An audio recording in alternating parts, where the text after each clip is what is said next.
Praise lord.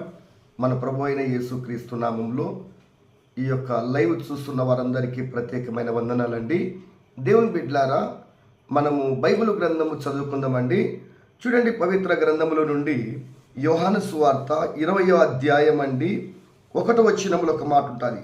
ఆదివారము ఇంకా చీకటిగా ఉన్నప్పుడు మగ్దలేని మరియా పెందల కడ సమాధి యొద్దకు వచ్చి, దేవుని బిడ్డలారా, ఇక్కడ చీకటిగా ఉన్నప్పుడు అనేటువంటి అంశము నేను మీ ముందు చెప్పాలని ఆశపడుతున్నాను. ఆదివారము పరిశుద్ధమైన దినములో మనం ఏం చేయాలంటే పెందల కడే లేయాలి. చీకటితోనూ లేశారు ప్రియులారా.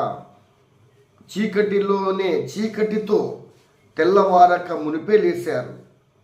వారు ఏం చేశారంటే ప్రియులారా, తెల్లవారక ముందే లేచి మనం ఏం చేయాలంటే సిద్ధపాటు కలిగి ఉండాలి. నీవు నీ జీవితంలో తెల్లవారక ముందే నువ్వేం చేయాలంటే లేచి మోకరించి ప్రార్థన చేసి, ఆదివారము దేవుని బిడ్డలారా నువ్వు సిద్ధపాటు కలిగి ఉండాలి.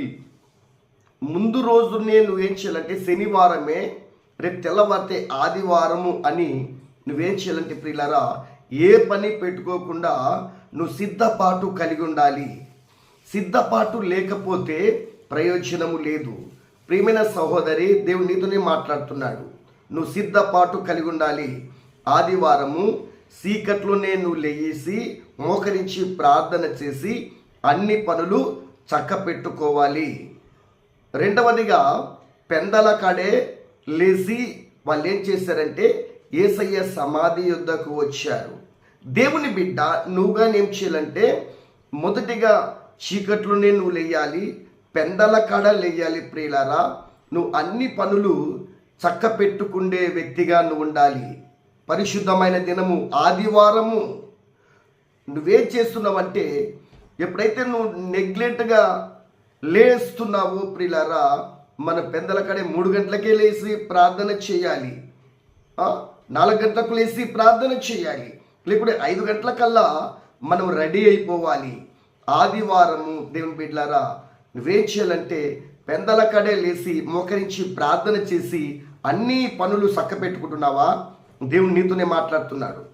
ఎప్పుడైతే మనము చూడండి ప్రియులారా, చాలామంది ఏం చేస్తున్నారంటే ఆదివారం పెందల కడే లేయడం లేదు. వారు పడుకున్నటువంటి స్థలంలో అలా ఉన్నారు. 7-8 గంటలకు లేచి వాళ్ళు ప్రియులారా తయారవుతున్నారు. అంటే ఏం చేస్తున్నారు? వాళ్ళు నెగ్లెక్ట్ చేస్తున్నారు. ఎప్పుడైతే నీకు చురుకుదనం లేకపోతే దేవుని